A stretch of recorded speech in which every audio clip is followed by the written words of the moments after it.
The return of one of the most iconic film franchises is back on the big screen this weekend, and I had the opportunity to check this film out early, and I have a lot to say about this one. So let's get into the review.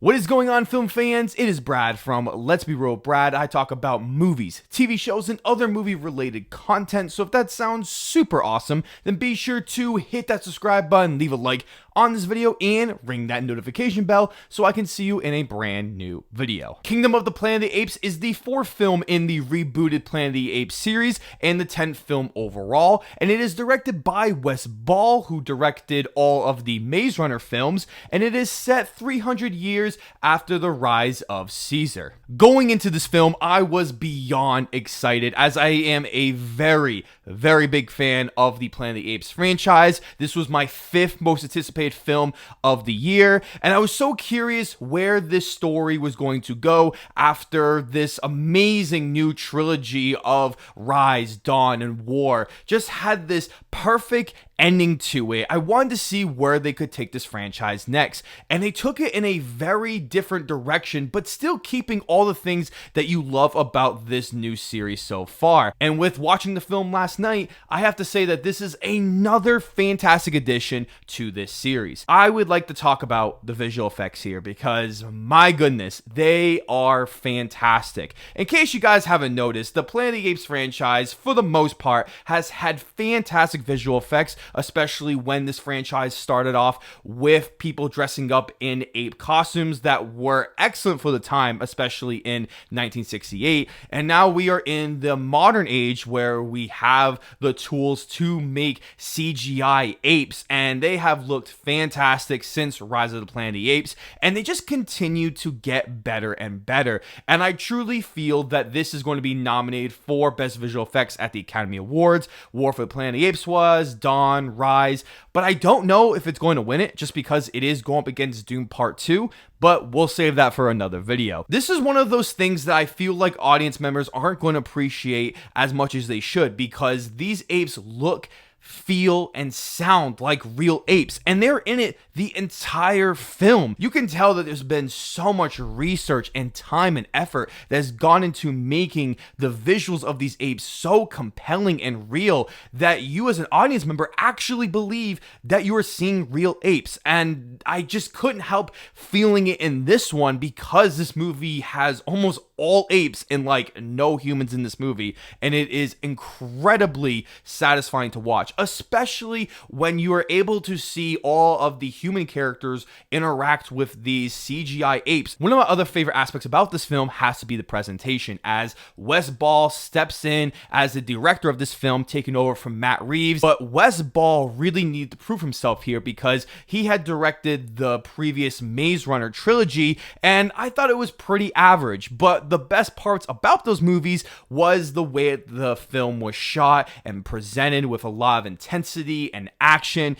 But the film itself just really wasn't all that interesting, mainly due to the writing. But there was a lot of promise there, and with Wes Ball being handed the keys to the Planet of the Apes franchise, I think he did an awesome job here, and I think this is by far his best film yet. And it also gives me a lot more hope for his newest The Legend of Zelda movie that is in development right now. I feel as though that director Wes Ball had a lot of creative freedom with this film, as he is able to explore this new world that is set 300 years later after the rise of Caesar, and it's basically its own little trilogy. Like, you have to see the other movies to understand what's going on, but if you're just watching this movie, I think you can still understand it, because it feels like its own thing, and there are references to the previous films or even homages to the original 1968 Planet of the Apes, and he did a great job of really balancing out all of the great tones and allegories and messages that have been sprinkled through this franchise over the years, and it is so strong here. The emotion, the love, and drama of this film really carries itself, as this is defined as a science fiction action film, and it does have plenty of those things. but there's a lot of this film that is emotionally character drama driven, and that is why I was so invested in this film. The acting in this film is absolutely fantastic, and they're not just voice acting here, they are literally acting, as this is all done through motion capture, and it is so impressive to watch, especially because 20th Century Studios has announced for the 4K Blu-ray release on one of their featurettes, they are going to release the full film without any CGI and just with the actors doing motion capture, interacting with each other, and some of the human characters that are in this film. I cannot wait to see how that looks. That is really, really surprising, but it also shows how much love and care that they have for this film, that 20th Century Studios, owned by Disney, is allowing them to release this as a full-length featurette. That's really awesome. The acting isn't just through their voices and their CGI on top of it, and they can change the faces. Like,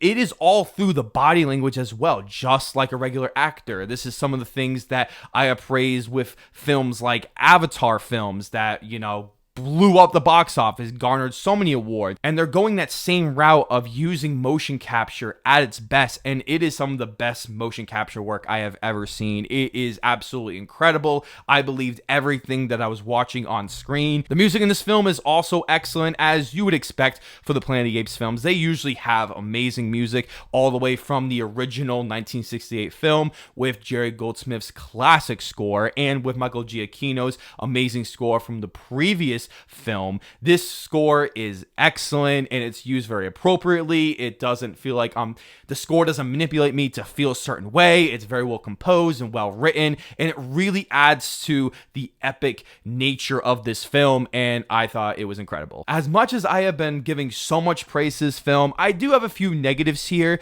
and they're not the negatives that you would normally expect for a film like this, but essentially the main criticism I have is that this film feels like a starting film, like, you know, a first season of a really big show where it's really great and you love it, but you know that there's so much more they can explore, and this film has to take all the punches and the shots of establishing this new world and new characters and all these new storylines, and I think it's all done really well. But I can see myself in the future seeing these sequels and seeing how good those movies are, that it's going to feel like this one's not going to be as good. And I was already starting to feel this way when I was putting all my notes together for this review, that there's so much they could have explored with this movie that I think it's really hard to get back to that level of Dawn and War for the Planet of the Apes, where these amazing movies, you're going to have to take a step down a little bit because, you know, you're doing all new characters, a new story, and you're setting up for new things. Like, that's going to be really challenging, but the fact that this movie was good as it was, I think a really strong rating for this movie is still warranted for this film. Overall, guys, Kingdom of the Planet of the Apes was another really awesome entry in this already great franchise of movies and a show as well that really expands into this new world of the Planet of the Apes reboot trilogy, with having great action, visual effects, sound design,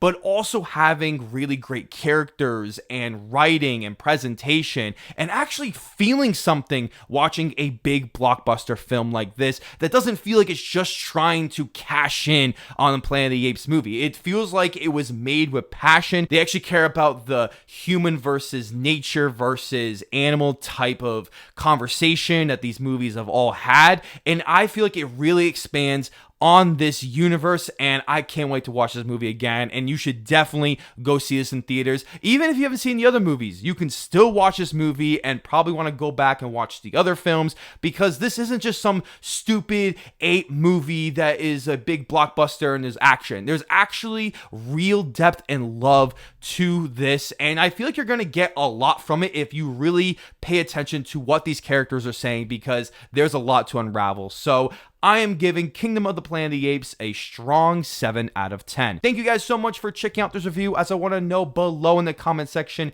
have you seen Kingdom of the Planet of the Apes? And if you have, let me know all of your spoiler-free thoughts. I would love to hear about it. And as always, I will see you all in the next video.